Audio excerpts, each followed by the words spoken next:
புதிய தூதனே அப்படின்னு சொன்னா என்ன அர்த்தம்னா ட்ரெயின் பண்ணியிருக்கான் அப்படின்னா அதைத்தான் அவர்கள் சொல்லுவார்கள். அப்படி இருக்கும் பொழுது என்ன ஆகுது, எல்லாம் முடிஞ்சது, பேச்சுவார்த்தை வளர்ந்தது. சரி இனிமேலும் வச்சுட்டே இருக்கக்கூடாது, எடுத்து கொடுத்துருவோம். இவர் அடையாளத்தை வச்சு எத்தனை பேச்சு பேசுறாரு அவர். நம்ம சீரியல் மாதிரி தான், 4 பேர் இருப்பான், வெளியில இருந்து ஒருத்தன் வருவான், அவன் டென்ஷன் இருப்பான், என்னன்னு கேட்பாங்க. திருப்பி இந்த 4 பேர் கேட்கணும், அவன் மூஞ்சியில கேமரா. திருப்பியும் ரிவர்ஸ் அந்த 4 பேர் கேட்கணும், அவன் மூஞ்சியில கேமரா. இவன் தேவையில்லாத விஷயங்கள்லாம் சொல்லி அந்த சீரியலே முடிஞ்சிடும். அடுத்த நாள் எபிசோடு தான் அவன் ஆன்சர் சொல்லுவோம். அப்படி ஒரு எல்லாம் டென்ஷன்ல வைக்கிறாங்க. அப்பதான் நீங்க கரெக்டா அடுத்த நாள் உபன்யாசத்துக்கு 3 வரவோ இல்லையோ கரெக்டா 7 மணிக்கு அந்த சீரியல்லாம் நோக்காங்க. அதுதான் விஷயம். அப்படி வைக்கிறான். அது மாதிரி இப்ப எடுத்து கொடுக்குற ராஜகன் கணையாழி கையில் கார்குடல் தையல் அணையான விழிகள் ஆனந்த வழிகள் இணையான கைகள் இன்பத்தின் பைகள் துணையாக வாங்கியே துள்ளினள் தாங்கியே. அந்த கணையாடிங்கிறது மோதிரம். ராமபிரான் ஒரு மோதிரத்தை அஞ்சனை இறக்கி கொடுத்துருக்கார்.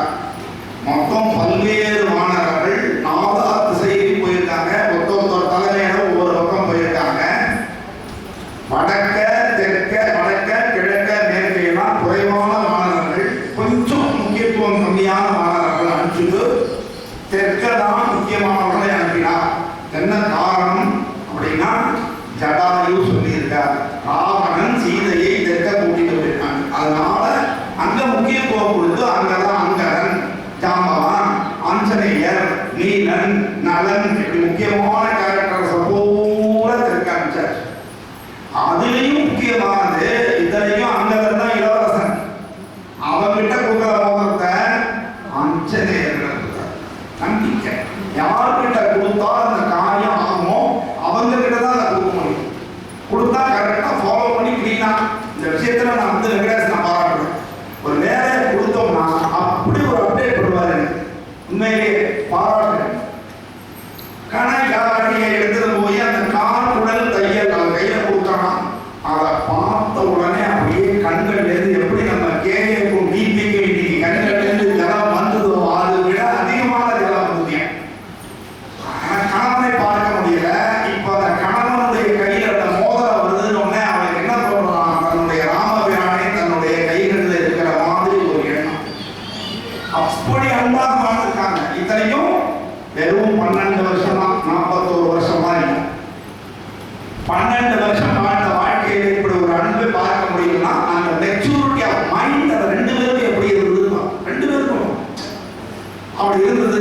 சரி பார்த்துட்டோம்னா துணையாக வாங்கியேன்னா இத்தனை நாள் அவள் துணை இல்லாமல் தனியாக இருந்தாள்.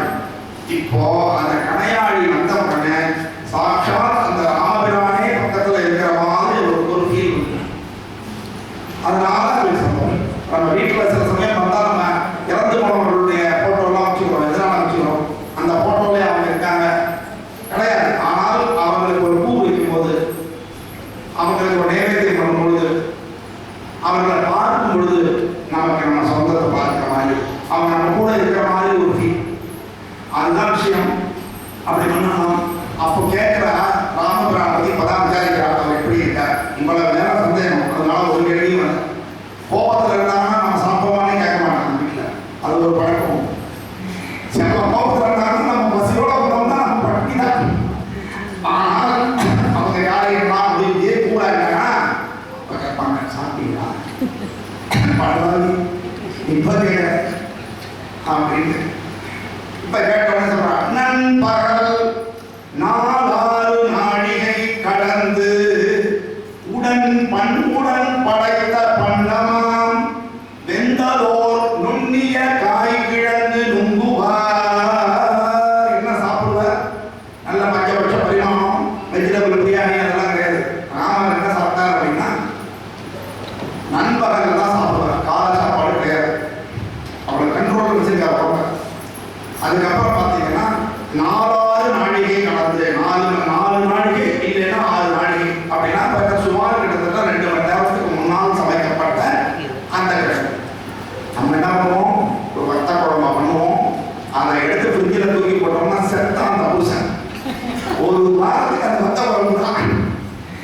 எல்லாம் தொகையெல்லாம் தூக்கி உள்ள போகும்.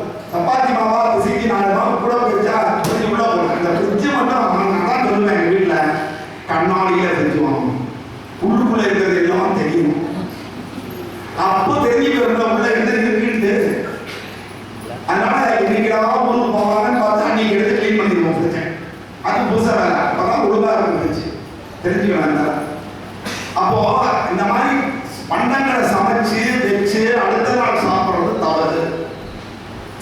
சாதத்தை மட்டும் நீர்ல விட்டு அதை வச்சுக்கலாம். அந்த நீர் இல்லையா, நீராகாரம், அது உடம்புக்கு நல்லது.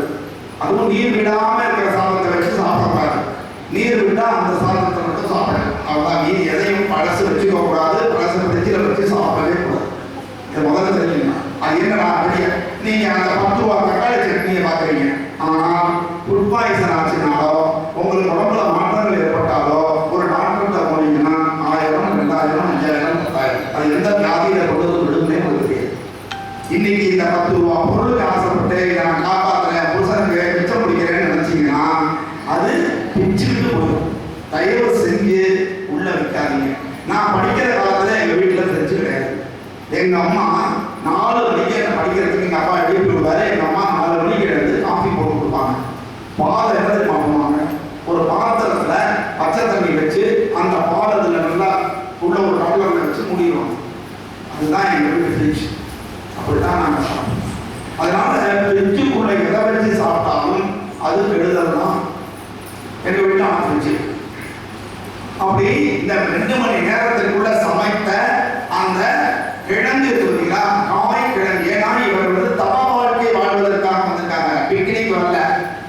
பிக்னிக் வரல, ராமனும் சீதையும் ஹனிமூன் வரல. என்ன பண்ணியிருக்காங்க, தவ வாழ்க்கை. ஏன்னா தாடகையை வதம் பண்ணதுனால அவன் தீர்த்த யாத்திரை போக வேண்டும். அதனாலதான் 14 வருஷம் வரும் காட்டுக்கு போயிடுவான்னு சொல்லல.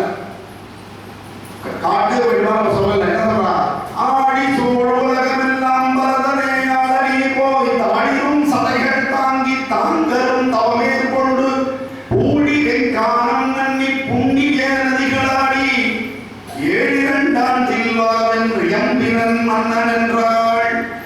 7 ஆண்டு 14 வருஷம் போய் புண்ணிய நதிகள் எல்லாம் தீர்த்தமாடி தவ வாழ்க்கை வாழ்ந்து வர வேண்டும் அப்படின்னு அர்த்தம். அதனால இவர் என்ன பண்றார், காய் கிழங்கு. அதனாலதான் குகன் கொண்டு வந்து தேனும் மீனும் கொடுத்த பொழுது நான் இதை ஏற்றுக்கொள்வதற்கு இல்லையே ஒதுக்குவார். அடுத்த நாள் அவன் மாறுவான். பெருமாளுக்காக நாம் மாறணும், நமக்காக பெருமாளை மாட்டவர். பெருமாளும் மாறுவது, பெருமாளையும் மாட்டவர். தேனும் மீனும் கொண்டு வந்த குகன் அடுத்த நாள் தேனும் திணையும் இருக்கிறதுன்னு கொடுக்கணும். ஏனென்றால் அந்த தவ வாழ்க்கையில் அவர் இருக்கிறார், அதனால அதை ஏற்றுக்கொள்ள மாட்டார் அப்படிங்கிறது. சரி, சாப்பாட்டு விஷயம் ஓகேப்பா. வேற என்ன விஷயம் சொல்லு. நம்ம எதிர்பார்க்கணும், புடவை எடுத்துட்டு வந்துட்டாங்கன்னா நம்ம கட்டாயமா அது நல்லா இருக்குன்னு சொல்லி ஆகணும். இல்லைன்னா பிரச்சனை. மன்னிக்குமா இருக்கணும். எனக்கு இந்த புடவை டேஸ்ட் கிடையாது. ஏன்னா எனக்கு ட்ரெஸ்ஸே பண்ணி தான் எடுப்பேன். இது வரைக்கும் நான் போய் எனக்கு ட்ரெஸ் எடுத்ததே கிடையாது. இது வரைக்கும். இனிமேலும் எடுக்க மாட்டேன். இனிமேல் நம்ம இந்த 90 தான் போகிறோம், வேட்டி தான் போகிறோம், என்ன நினைக்கிறேன். அப்போ அதை போய் எனக்கு புடவை நல்லா இருக்கான்னு கேட்டால் நான் என்ன சொல்றேன். அதே மாதிரி யாருக்கான இந்த புடவையை நான் வச்சு கொடுத்தா நல்லா இருக்கான்னு கேட்பான். அப்படி ஒரு செகண்ட் ஒப்பீனியன் தேவைப்படுறது. ஆனால் நான் அது அவளுக்கு தெரியல, நம்மளால சொல்ல தெரியாது. அதான் விஷயம். சொல்ல தெரியும். வீட்டை போய் கேட்டீங்கன்னா அலசி போட்டுருவான். நல்லா இது மாதிரி இருக்கணும், அது மாதிரி இருக்கணும், நல்லா வாயிலேயே போயிடுவான். நானும் ஒரு நாளாவது வீக்கே கதைக்கு நேரம் வந்து உட்காரவும் பார்க்கலாம் வர மாட்டேங்க. சரி, அப்புறம் வேற என்ன செய்யறாரு அப்படின்னு கேட்கிறான். அவளுக்கு வேண்டிய பாயிண்ட் வரல. என்ன சொல்றாங்க, உறங்கினால் பல நாள் தூங்குறது இல்லை. பொன்னாட்டிய காரணம்னா எப்படி தூங்க முடியும்? பொன்னாட்டி இருந்தாலும் தூக்கம் வராது, அது வேற மாதிரி.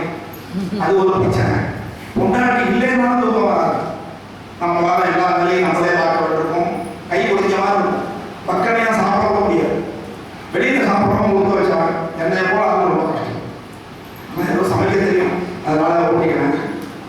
உறங்கினால் தப்பி தவறி அவர் உறங்கினால் எப்படி எழுந்திருப்பாராம், எண்ணியே சீதே என்றே எழுவார். எப்படிப்பட்ட கணவன் பாருங்க. தூங்கி எழுந்திருக்கச்சே சீதா அப்படின்னு சொல்லிட்டு தான் எழுதுவாராம் இந்த வனவாசல். அப்போ உங்களை மறக்கவில்லை. அவருக்கு நீங்க சிறைப்பட்ட விஷயம் தெரியாது, இனிமேதான் தெரியும். நான் போய் சொன்னா தான் தெரியும். அதனால நீங்க கவலை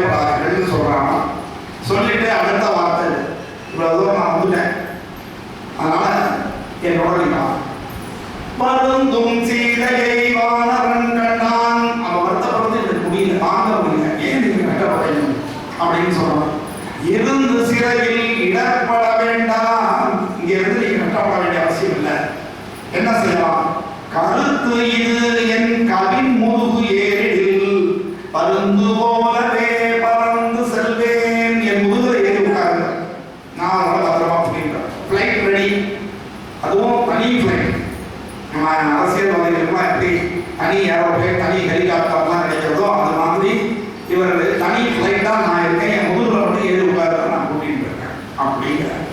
அதுக்கு எக்ஸாம்பிள் என்ன சொல்றாருன்னா, ஹோமத்துல நம்ம என்ன பண்ணுவோம்னா பொருளை போடுவோம்.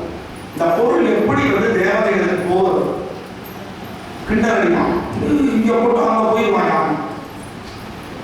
பணம் அனுப்புறீங்க நீங்க ஜிபேல, பணம் தெரியாத நேரம் போடுறீங்க, ஒரு பட்டணத்தை பெரிய பணம் அனுப்பிடுதா இல்லையா? இதுதான் ஹோமத்தில் கொடுக்கிற சமீபாகம் தேவதைகளுக்கு எப்படி போகிறது அப்படின்னா, பட்டணத்திற்கு போகுது. அதை யார் கொண்டு போய் கொடுக்குறான் அப்படின்னா அக்னி தேவன். ஏன்னா அக்னியில போடுகின்ற எல்லா பொருளும் தூய்மையாகிறது. அதனாலதான் பெரும்பாலானவர்கள் நம்ம எரிப்பார் புதைச்சாலும் நம்ம தூய்மை ஆகிடும். ஏன்னா மண்ணை அரிச்சு மண்ணும் தூய்மைப்படுத்தும். மண்ணுக்குள்ள சாக்கடை தண்ணி போறது. அதுல இருந்து ஒரு 10 அடி தண்ணி பார்த்தீங்கன்னா நீங்க போர் போட்டுருக்கீங்க, அந்த போர்ல வர தண்ணி சாக்கடை தண்ணியா வருது. தென்னை மரம் இருக்கு, நம்ம சாக்கடை தண்ணியை பூரா அந்த தென்னை மரத்துல தான் இருக்கும். இளநீ என்ன சாக்கடை அடிக்கிறது. ஆக மண்ணு வந்து அதை ஃபில்டர் பண்ணி நல்லதாகிடும். நம்மளை தவிர இந்த சுத்தி இருக்கிற எல்லாமே நல்லது. நம்ம தான் எல்லாத்தையும் நாசப்படுத்துறோம், நாராசம். அழகான ஸ்வீட்டு நம்ம சாப்பிட்டா அது ரெண்டு படுறது. அப்போ நம்மளால உபயோகமே கிடையாது. அதனால தான் உபயோகம் இல்லாத நாம அட்லீஸ்ட் பெருமாளை சேவிச்சு நம்மளை அடுத்தது நல்லதாக காப்பாற்றுறான்னு கேட்கலாம் அப்படிங்கிறோம். அப்படி இருக்கும்போது ஆகுதியாகவே அழித்திடும் உணவை போதி இரவுவே பொறுப்புடன் சுமந்து ஏகும் தீப்போல் ஏற்றி சென்று நோகும் அவரிடம் நொடியில் சேர்ப்பேன். உடனே போய் தேவதைகளுக்கு அதில் அபிர்வாகம் கொடுத்தோம்னா உடனே. அதனாலதான் என்ன பண்ணுவாங்க, முதல்ல தேவதைகளுக்கு அபிர்வாகம் கொடுத்துட்டு திருப்பி அக்னி கொண்டு கொடுப்பாங்க. அதுல இருந்து நீ எடுத்துறாத ஒரு திட்டம் வருது, ஏழைகளுக்காகவே இந்த திட்டத்தை நாங்கள் போடுறோம் அப்படின்னு போடுவாங்க. எல்லாரும் போடணும். நம்ம வந்து இப்பதான் வாழ்க்கை ஸ்கூல்ல போவதில்லை, நம்மளால போய் கை சாப்பிட முடியாது. அதனால எல்லாரும் ஆனா அந்த திட்டத்துல எவ்வளவு தூரம் அந்த திட்டத்துக்கு போறது, மீதி வந்து நடுவில் போறதுதான் விஷயம். அதனால எங்கேயாவது இந்த தேவதைகளுக்கு கொடுத்த உணவை அக்னி எடுத்துட்டாங்க என்ன பண்றதுன்னு இருக்காங்க. தேவதைகளுக்கு கொடுத்தோங்க திருப்பி அக்னிக்கு கொடுப்பாங்க. கொடுத்து அக்னே சித்த கிருதே ஸ்வாஹா அப்படின்னு ஒரு மந்திரம் சொல்லுவாங்க. அப்போ அக்னி இது போர்ஷன், உன்னுடைய பேமெண்ட் இது, டெலிவரி சார்ஜஸ் கொடுத்தாச்சு, அதனால பொருளை பத்திரமா கொண்டு போய் விடு அப்படின்னா அந்த அக்னி பத்திரமா கொண்டு போய் கொடுத்துருவாங்க. அது போல நான் உங்களை பத்திரமாக கொண்டு போய் எம்பெருமானிடத்திலே சேர்க்கிறேன்னு சொல்றேன். அதான் சுந்தரராமன் ஏன் வசதி அப்படின்னா, எல்லாரையும் கரை சேர்ப்பவன் பெருமாள், ஆனால் பெருமாளையும் தாயாரையும் சேர்த்து வைக்கிறது இந்த சுந்தரராமன். அந்த பாங்கு ஆஞ்சநேயர் கொடுத்தாங்க. அதனாலதான் ஆஞ்சநேயர்கிட்ட வேண்டினால் நிச்சயமாக நமக்கு நல்லது பண்ணுவார் அப்படிங்கிறதாங்க. அப்போ தேவி சொல்றான், உண்மை சின்ன சின்ன கேள்வியை முதல்ல கேட்கணும், அப்புறம் பெரிய கேள்விக்கு போகணும். நீ என்னப்பா திருவிழா இருக்க, சிறிய உருவமா இருக்க, உண்மை நான் எப்படி ஏறி விட்டாடுறது அப்படின்னு கேட்கலாம். நம்மளால அச்சு வச்சாக்க உடனே வளர்ந்தாரு எவனாவது ஒருத்தர் கேள்வி கேட்ட உடனே சாதாரண உண்மையை சொல்லணும். அந்த மாதிரி சில சேவைகள் மறைக்கணும், எதை மறைக்கணும் எதை மறைக்கக்கூடாது அப்படின்னு தெரியாது. அசடுத்தனமா எல்லா உண்மையும் சொல்லி இருக்கிறவங்களெல்லாம் சிங்கத்தை மாட்டுவோம். அதனால அது செய்யக்கூடாது. அதனால ஆஞ்சநேயருக்கு ஒரு எந்தூசியாசம் பரவாயில்லையே, நம்ம அப்ப பெரிய உருவமா இருந்தா சீதா தேவி நம்மளோட வந்துருவா அப்படின்ற ஒரு ஆசை. பிரச்சனையை எப்போட முடிச்சுடலாம் இல்லையா அப்படின்ட்டு பெருசா வருது. என்ன சீதா ஐயோ இந்த கேள்விக்கு இப்படி சொல்றாங்க, வளர நமக்கு தெரியாம நம்ம மாதிரி சின்னதா இருக்குன்னு சொல்றோம். ஏதாவது ஒரு கல்யாணத்துக்கு கூப்பிட்டாங்கன்னா நம்ம ஏதாவது வச்சு காரணம் சொல்லுவோம். திருச்சி போவோம் அப்படின்னு போவாங்க, சார் திருச்சி தான் சார் கல்யாணம், ஐயோ தெரியாதவங்க கருத்து போறோம்னு இருக்கலாமே தோணும். அதனால அந்த மாதிரி சொல்லி மாட்டிப்போம். அப்புறம் அதுக்கப்புறம் ஒரு வேலை ஒரு காரணம் கண்டுபிடிக்கும், அங்கே இல்லை நம்ம ஏதோ ஒரு விஷயத்துக்கு போறேங்க அங்கே போயிட்டு விளையாட சாப்பிடாது. இது நம்ம போய் மேலே போய் ஒரு போய் சொன்னால் 9 போய்க்கு தான் வழி வரும்.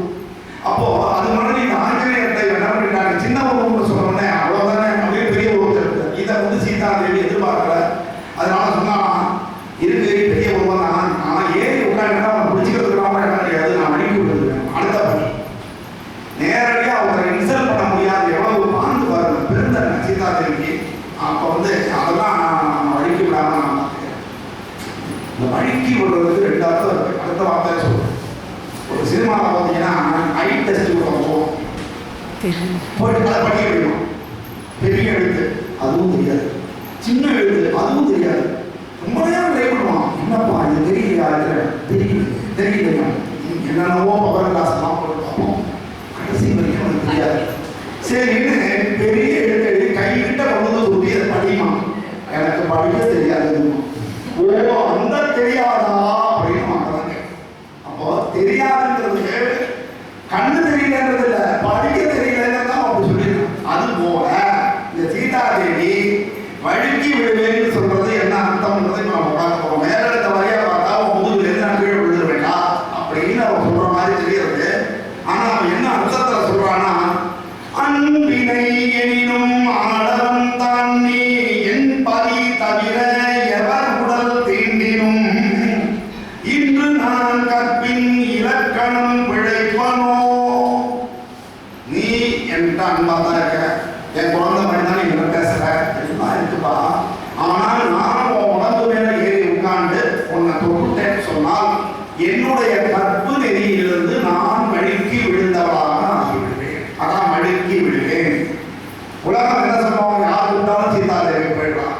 இந்த காலத்தோட ஒப்பிடாது. இந்த காலத்துல நம்ம வந்து பெண்களுக்கு அந்த மாதிரி வசதமா பக்கத்துல உட்கார்ந்து வேண்டிய சூழ்நிலைகள் வருது. இல்லைன்னா குழந்தைய வச்சு நீங்க நின்றுட்டே வர முடியாது. ஆனால் காலத்திற்கு ஏற்ப தர்மங்கள் மாறும்.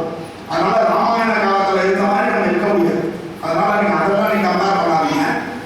எதுக்கு சொல்ல வரேன், அப்போ உன் மேல நான் பட்டுட்டேன்னு சொன்னால் வேற ஒரு ஆடவரை நான் தொட்டதால் விரும்பி தொட்டால் அது கற்பினிக்கும் போகும்.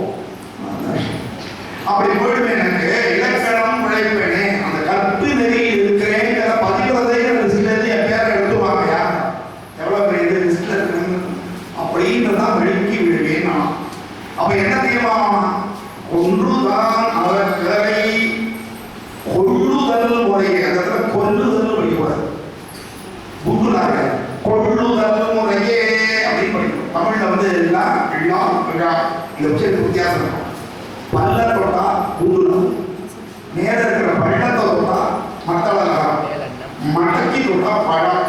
அப்போ பல் பழி பழம் அந்த மாதிரி வித்தியாசம். இந்த பயிற்சி கொடுக்கும் பிள்ளைகள். சோம்பேறித்தனத்துல எல்லாமே குழந்தை குழம்பு இப்படியே நம்ம பேசிட்டு இருக்கோம். அதுதான் நம்ம தமிழ். தமிழின் சிறப்பு நகரம் அப்படின்னு சிறப்பு நகரம் அப்படின்னும், அதுக்கு பேருக்கு சிறப்பு நகரமாகும். அந்த நாவல் சொன்னாதான் சிறப்பு. அந்த மூணு வித்தியாசம் இருக்கு. அதே மாதிரி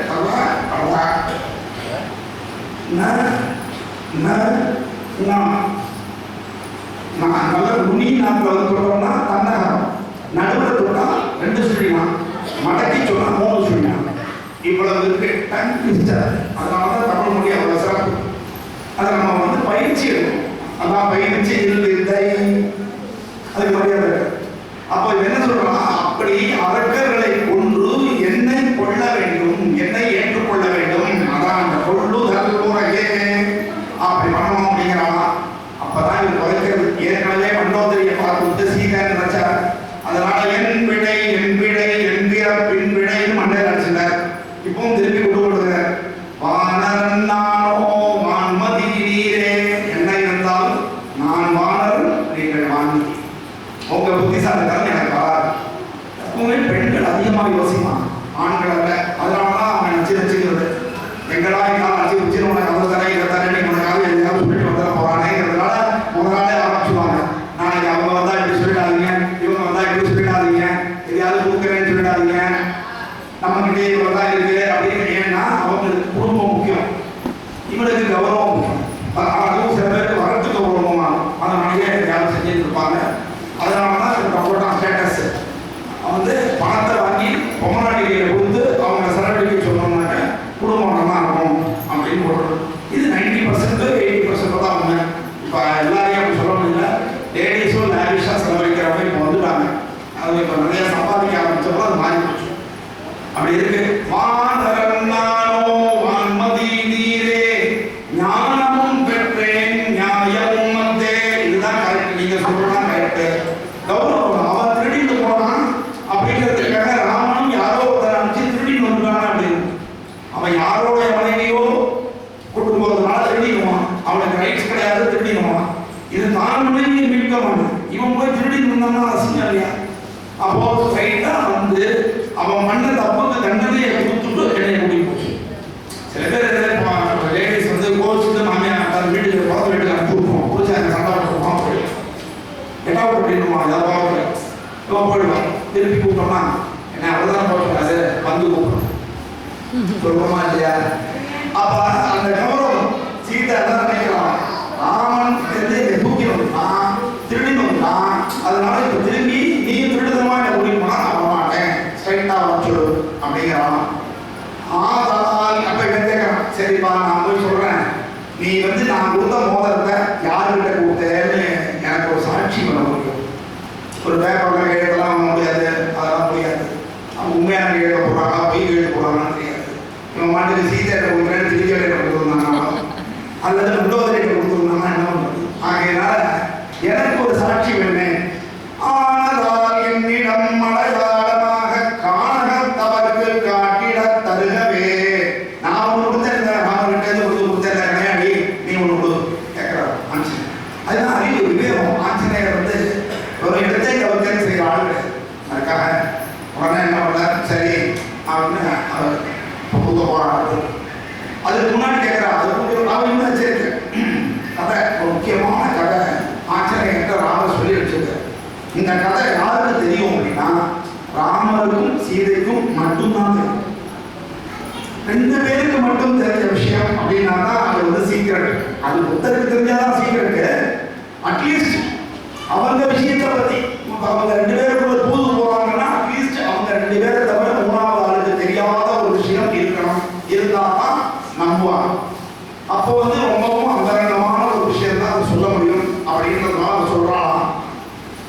ஒரு காலத்துல நான் வந்து வனத்துல இருக்கும்போது ராமபிரான் வந்து என்னுடைய வழியில படுத்துட்டு இருந்தேன், ரெஸ்ட் எடுத்துட்டு இருந்தேன். அப்போ காகாசுரன் அப்படின்னு இந்திரனுடைய மகன் காக்கா ரூபத்தை எடுத்துட்டு வந்து என்னுடைய மார்பை கொத்தினான். கொத்தும் பொழுது ரத்தம் கொடுத்து அந்த ரத்தமானது நான் அவளை பொறுத்துட்டேன். கணவர் தூங்கல ஒரு டிஸ்டர்ப் எப்படி இருக்காங்க பாருங்க. நம்ம ஒரு கரப்பாம்பூச்சியை பார்த்தோம்னாக்க தெருவையே எழுப்பி விடுவோம். கத்து கத்துன்னு கத்தி ஊர்ல இருக்கிறவங்க எல்லாம் வந்துடுவான். இப்படி கத்தினோம்னா உண்மையான திருட வரணி கூட வரமாட்டான். சின்ன சின்ன விஷயத்துக்கு நம்ம கத்திட்டோம்னா உண்மையான திருட வரணியே எவ்வளோ கரப்பாம்பூச்சியை நினைச்சேன். அப்படி இருக்கும் பொழுது இவன் என்ன பண்றான், புருஷனுடைய தூக்கம் கெட்டு போக கூடாதுன்னு தான் அமைதியா உட்கார்ந்துருந்தாலும் ஆனாலும் அந்த ரத்தமானது மேல பட்டோட சூடா ரத்தம் பட்டோட அவர் குடிச்சுட்டாரா. என்ன ஆச்சு எப்படி திடீர்னு ரத்தம் என்ன ஆச்சு? நீங்க தான் உட்கார்ந்துருக்கேன் நான் இங்கே தான் இருக்கேன். அப்போ இந்த காக்காசுரன் கொத்திட்டு போறத பார்த்தோம். உடனே அவன் கோபம் வந்தது. புல்ல எடுத்தார் பிரம்மாஸ்திரத்தை. அதனாலதான் வல்லவனுக்கு புல்லும் ஆயுதம் அப்படிங்கிற பழமொழி அதுதான். வல்லவன் வந்தானா அவனுக்கு வந்து காரணம் சொல்லலாம். சார் இன்னைக்கு மைக் இல்லை அதனால கதை கிடையாது. சார் இன்னைக்கு மேஜை இல்லை அதனால கதை கிடையாது. சார் இன்னைக்கு ரெக்கார்ட் பண்றதுக்கு ஆள் இல்லை அதனால கதை கிடையாதுன்னு சொன்னானா அவன் வல்லவன் கிடையாது. எது இருந்தாலும் இல்லாவிட்டாலும் அது அது நடக்கணும். நடந்தாதான் அது. அதனால ராமபிரான் அப்படி பண்ணார். அப்புறமா அவன் என்ன பண்றான், எல்லா இடத்துக்கும் துரத்திட்டு போறது அந்த அம்பு. அப்படி போகும்பொழுது இவன் ஒவ்வொருத்தர் காலையும் போய்விடறான். பிரம்மா கிட்ட போறான், சிவன் கிட்ட போறான், தேவாதி தேவகங்கெல்லாம் போறான். ஒருத்தர் கூட மரியாதை கொடுக்க. ஏன்னா இவன் பண்ணிக்கிற தப்பு பானம் ராமபானம். ராமபானத்தை தடுக்க இந்த உலகத்தில் ஆள் கிடையாது. எந்த உலகத்திலையும் ஆள் கிடையாது. அதனால வளர்ந்துட்டா நீ ராமனைய சரணடையணும்னு திருப்பி வந்து தொப்புடு கீழே வந்து கால வேண்டும். அப்போ ராமனுக்கு கோபம். ஏன்னா நான் முதலே சொல்லியிருக்கேன், அவரை அவமானப்படுத்தினாலும் பொறுத்துக் கொள்வார், அவர் அடியார்களை அவமானப்படுத்தினார். அதெல்லாம் அடியார்கள் நீங்க கொண்டாடியெல்லாம் முதல் அடியார் குரு பரம்பரையில பெருமாளுக்கு அடுத்ததாக குரு ஸ்தானத்தில் இருப்பவர் ஸ்ரீதேவி. அங்கேருந்து தான் குரு பரம்பரை புறப்படுறது. ஆகையினால் வந்து அவருக்கு கீழே அவருடைய அடியார் தான் முதல் அடியார் யாருன்னா லட்சுமி தான். அதனால சீதாதேவிக்கு ஒரு ஆபத்துனா அதெல்லாம் பொறுத்துக்க முடியாது. அப்படி சொல்லும் பொழுது இந்த சீதாதேவி தான் பெருந்தன்மையா சொல்றான், போனா போறான் அவன் ஒரு குழந்தைன்னு நினைச்சுக்கோம். எப்படி ஒரு குழந்தை தாய்ப்பால் பருகுமோ அதுபோல் அவன் செய்து விட்டான் என்று நினைத்துக் கொள்ளுங்கள். எவ்வளவு பெருந்தன்மை. அதுதான் தாயாருடைய சுபாவம். நீ என்ன தப்பு பண்ணாலும் தாய்மார்கள் மன்னிப்பார்கள். அதனால அப்படி மன்னித்ததுனால உயிர் படைச்சது. ஆனால் ராமனுடைய வில் ஒரு இல்னு சொல்ல முடியாது, ஒரு வில்லுன்னு சொல்ல முடியாது, ஒரு சொல்லுன்னு சொல்லிருக்க முடியாது. அந்த வில்லுக்கு இலக்கு அனுப்பிச்சாச்சு, ஆயுதத்தை திருப்பி வைக்கல. கிராமத்துலாம் அவன் அருவாளை எடுத்துட்டான்னா கீழே ஒரு கொத்து போட்டு தான் பண்ணுவோம், அப்படியே வைக்கலாம். ஏன்னா வச்சா அது எதையோ காவு வாங்கிடும் அப்படின்ற ஒரு நம்பிக்கை இன்னைக்கு அது ஆயுதத்துக்கு கொடுக்குற மரியாதை. அதனாலதான் ஆயுதங்களுக்கு கூட நம்ம பூஜை பண்றோம், ஆயுத பூஜை. அது வெறும் கருவின்னு நம்ம நினைக்கக்கூடாது. அப்படி இருக்கும் பொழுது என்ன ஆகிறது, இந்த காகத்தினுடைய இரண்டு கண்கள் ஒரு கண்ணாது இருக்கும். அன்று முதல் காகத்திற்கு ஒரு கண். அது முன்னாடி 2 கண் இருந்தது அப்படின்னு சொல்றாங்க. அது நம்மளால ஒத்துக்க மாட்டாங்க விஷயம். நமக்கு அதை பத்தி கவலை இல்லை. இன்றைக்கு காலத்துக்கு ஒரு கண் ஆனதற்கு காரணம் ராமபிரானுடைய அந்த அம்பு ஒரு கண். அதனால காக்கா இப்படி பார்க்கறது இந்த பால் ஐபால்ஸ் இங்க வரும், இந்த பக்கம் பார்த்தீங்கன்னா அந்த பக்கம் வரும். அப்படிதான் அதை பார்க்க முடியும், நேராக பார்க்க முடியும். 2 கண்ணால காக்காயால பார்க்க முடியாது. அதனால முற்றிலுமோர் கண்ணிலவாக்கிய வேகம் எங்கே. அன்னைக்கு அவள் வேகம் வந்துச்சு, எவனோ தான் என்னை கொத்திட்டான்னு உடனே அவன் மேல அம்ப போட தெரிஞ்சுத. இன்னைக்கு என்னை தூக்கி வந்து வச்சிருக்கானே, அவருடைய வேகம் எங்க போச்சு. வேந்தே நானும் தேகம் தன்னில் தேக்கும் உயிரே ஏகம் திங்கள் ஏற்றருள்வீரே. முதல்ல ஆஞ்சநேயர் நான் 2 மாசம் உயிரோட இருப்பேன்னு சொன்னான். இப்போ தூது செய்தி சொல்றான், நீ போய் ராகவன் என்ன சொல்லணும்னு சொல்லும் பொழுது நான் இன்னும் 1 மாதம் தான் பொறுத்துக் கொள்வேன் அப்படின்னு சொல்லி பொய் சொல்றா சீதை அப்படின்னா. எப்பவுமே மாறி வச்சுக்கணும். வீட்டில் கடல் எண்ணெய் ஃபுல்லாக தீர்ந்து போற வரைக்கும் ஆடவே கொடுக்க மாட்டாங்க. அடுப்புல அந்த கடுகை போடும்போது தான் கடல் எண்ணெய் தீர்ந்து போச்சுங்க. தீர்ந்து போச்சா, இவன் ஆபீஸுக்கு போற டென்ஷன்ல இருப்பான். எவனையோ வாங்கிட்டு சொன்னா கடல் எண்ணெய்க்கு பதிலாக வேற எண்ணெய் வாங்கிட்டு வருவான். இவ்வளவு புது வீட்டில் நடக்கும் காத்தால. அப்படி இவன் என்ன சொல்றான், அப்படி ஒருவேளை நான் 2 மாசம் உயிரோடு இருப்பேன்னு சொல்லி அவர் கரெக்டா 59ஆம் நாள் சாயங்காலம் நைட்டு வந்தாருன்னா நம்ம புறப்பட்டா அது அவர் உள்ள வரதுக்குள்ள நம்ம அவரை செத்து போய் அவர் உள்ள வந்து இவ்வளவு முயற்சியும் வீணா போயிட முடியும். அதனால யோசிச்சா எதுக்கு ரிஸ்க். இது ஒரு காரணம். இன்னொரு காரணம் சொன்னாங்க என்னன்னா, 2 மாசத்துக்கு அப்புறம் உன்னை திண்டு விடுவேன்னு சொன்னது ராவணன். அவன் இன்னைக்கு தான் பேச்சு மாறுவாங்க. அவன் திடீர்னு 1 மந்த்லயே வந்து ஆச்சரியப்பட்டத இந்த அவனை திங்கிறேன் அப்படின்னு என்ன பண்றது அப்படிங்கிற பயம். அதனால முன்னெச்சரிக்கையாக இருக்கிறவர்கள் பெண்கள் சீதாதேவி ஒரு இலக்கணம். அதனால சொல்லிட்டு இந்த கதை உனக்கு தெரியுமான்னு கேட்க ஆஞ்சநேயர் என்னிடம் எம்பெருமான் சொன்னார்னு அந்த கதையை அவரும் சொல்றார். அப்பதான் புரியுது. ஏனென்றால் இவர்கள் 2 பேர் மட்டுமே இருந்து இவர் 2 பேருக்கு மட்டுமே தெரிஞ்ச விஷயத்தை சொல்றோம். ராமன் தசரதனுக்கு பையன், அயோத்தி ராஜா, காட்டுக்கு வந்தான், பரதன் வந்தான், நாங்க இங்க வந்தோம், சீதை தொலைஞ்சிருவான், இதெல்லாம் ஊருக்கே தெரியும். இதெல்லாம் சொன்னா பிரயோஜனம் இல்லைங்கிறதுனால இந்த கதையை சொல்லி உறுதி பண்ணிக்கிறார். இவர் வந்து நிச்சயமாக ராமபிரான். அதாவது ராமபிரான் ஒரு பிரம்மச்சாரியான ஆஞ்சநேயர் நடத்திய கூட தனக்கும் தன் மனைவிக்கு மட்டுமே தெரிந்த விஷயத்தை சொல்லி அனுப்பியிருக்கிறார்னா அவர் எவ்வளவு நம்பிக்கைக்கு பாத்திரமானவர். அப்படி இருந்தது. உடனே என்ன பண்ணா தன்னுடைய சூடாமணியை எடுத்து போக, அது ஒண்ணு மட்டும் தான் இருந்தது. அவசரத்தில் அது தூக்கி போடணும். இருந்த இடம் தெரியல. திருட்டு போட கூட சமயத்தில் எங்கேயாவது ஒரு பதிக்கு கீழே விழுந்துருக்குன்னா தப்பிச்சுடுவாங்க. அந்த நகை தப்பிச்சிடும். அதனால தான் பெண்களில் சில பேர் வச்சிருப்பாங்க, அங்கே வச்சிருப்பாங்க, இங்கே வச்சிருப்பாங்க. எங்கேயாவது வைக்கிறாங்க தப்பிச்சிடும். நேராக இருக்கிறாங்க. அப்படி இருக்கும்போது சூடாமணி எடுத்து கொடுத்தாவான். அவன் என்ன பண்றா, அந்த விரல்ல சொல்லிட்டார். இனிமே கதை நேராக கதை. உடனே என்ன பண்ற, அப்ப கேட்க அவன் சந்தேகம் கேட்கிறான். இந்த கடலை ராமனால கடக்க முடியும். ராமன புத்தமர் எங்கனம் ஏற்கடல் கடப்பது இயலுமோரையன கயற்கடல் கடந்த யான் கடை நிறைவாளன் புயற்கடல் போக்குவீர் புவியுளோராய். நான் வந்து அந்த ராமனுடைய பண்ணையில கடைசி குறைஞ்சு நான் எவ்வளவு பவியம் பாருங்க. இவன் தான் முதல் குறைஞ்சு நமக்கு தெரியும். சுக்ரீவனோட குறைஞ்சிருது. ஆனா சொல்லிக்கிறது எப்படின்னா, நான் தான் கடைசி குறைஞ்சு. அப்படிப்பட்ட கடைநிலையில் இருக்கிற நானே தாண்டி வந்துட்டேன்னா ராமபிரானால வர முடியாது. திருவிளையாடல் ஒரு படத்துல சிவாஜி அவன் வந்து போட்டி கொடுத்த கூப்பிடுறான். அவன் பாவம் பெருமாள் பாடிட்டு சிவாஜி பாடிட்டு ஒரு வாழ்க்கையை ஓட்டிட்டு வந்தவரை அவனுக்கு எடுத்து கடைசியில் சிவனே வந்து அவளுக்கு ஒரு சீடனாக வந்து ஒரு பாட்டை பாடுது. அதுல எழுதாமல் இருக்கிறவர் ஐயோ இவ்வளவு விளையாட்டு நம்ம அந்த வேலை போட்டு போடணும் ஓடிய போடுவோம் ஊரை விட்டு அப்படி காப்பாற்றுவார். ஆக ஒரு வேலைக்கு அவர்கிட்ட சிஷியனா இருக்கிறவனே இவ்வளவு நல்லா பாடினான்னா அவன் எப்படி பாடுவார் அப்படிங்கிற ஒரு நம்பிக்கையை உருவாக்கி அவனை காப்பாற்றுவார். அதுபோல இங்க என்ன ஆகிறது அப்படின்னா, நான் கடைசி பிறகு நானே வந்துட்டேன். அதனால எல்லாருமே வருவோம், கவலைப்படாதீங்க. வழி வழி வருவோம், வழியதும் பெறுவோம். ஒண்ணு நான் பறந்து வந்த மாதிரி காத்துல பறந்து வருவோம், இல்லை என்றால் வழியை உருவாக்கி கொண்டு வருவோம். அதாவது கடலை அமைத்து. அதனாலதான் சொல்றோம்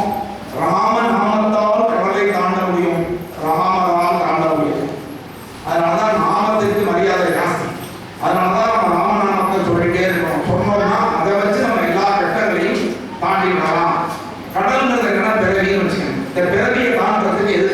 பிறவி பெருங்கடல் நீந்துவர் நீந்தார் இறைவனை சேராதார். யார் இறைவனையை சேர்ந்தார்களோ அவர்கள் நீந்துவாங்க அப்படின்னு இவன் உடனே சொல்றா. ரொம்ப சந்தோஷம், எனக்கு நீதான் உயிர் கொடுத்துருக்க. ஏன்னா நம்ம அன்னைக்கு ஒரு பாட்டு பண்ணோம், என் உயிர் நீதானே பண்ணுவாங்க. ராமருடைய உயிர் இங்கே இருக்கிறது, அதனால ராமர் அங்க நல்லா இருக்காருன்னு சொல்லிட்டார். இப்போ சீதையுடைய உயிர் எங்க இருக்கு? ராமர். அது மாதிரி இவர்கள் 2 பேரையும் அண்ணா இருக்கு. அதனால சுந்தர காண்டம் ஒவ்வொருத்தருடையும் சுந்தரமான மதுரமான செய்திகளை சொல்லி அவர்களுக்கு உயிரை காப்பாற்றி நலன் விளைக்கக்கூடிய காண்டம் சுந்தர காண்டம். அப்பதான் சொல்லலாம், உனக்கு இதே தலைகளே ஏற்படாது, தொலை இல்லாமல் போயிடுவான், ஆசீர்வாதம் பண்ணலாம் ஆஞ்சநேயர். வேண்டும் மரங்கள் வேண்டாதென்றாய், தூண்டும் செயல்கள் துடிப்புடன் செய்தாய், ஈண்டும் புகுந்தன் இன்னுயிர் காத்தாய், யாண்டும் இருப்பாய் யாவரும் போற்றவே. அவ ஆஞ்சநேயருக்கு என்ன கொடுத்தா அப்படின்னா சிரஞ்சீவிங்கிற பட்டத்தை.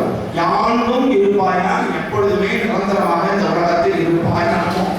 எனக்கு எல்லா வரங்களையும் நீ பெற்றவன், எல்லாரும் ஆச்சரியப்படுற மாதிரி விஷயங்களை செஞ்சவன், இங்க வந்தும் என்னையை காப்பாத்திருக்க, என்னுடைய உயிரை காப்பாத்திக்க. ஆகையினால் நீ என்றென்றும் சிரஞ்சீவியாக இருக்க வேண்டும், நல்லவர்கள் வாழ வேண்டும், அதான் விஷயம்.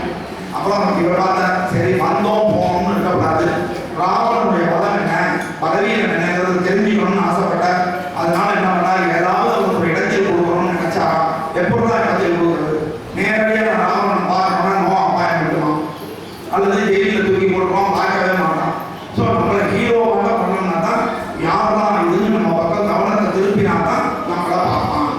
அப்படிங்கிறதுனால என்ன ஆகலாம், சரி அவனை பார்த்து பேசணும்னா அது ஒரே வழி, இங்கே நம்ம ஏதாவது அட்டகாசம் பண்ணணும். அட்டகாசம்னா அரசு ஆய்வுகள். அப்போ ராஜா அப்பெல்லாம் ராஜா தான் அந்த நீதிபதி கிடையாது, வாய்தாங்க. ஒரு கேஸை வச்சுட்டு 9 வருஷம் போட முடியும்.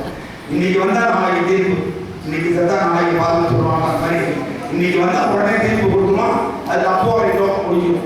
அப்படி ஆச்சு. அதனால என்ன பண்ணா, அசோக மரத்தை அடிக்க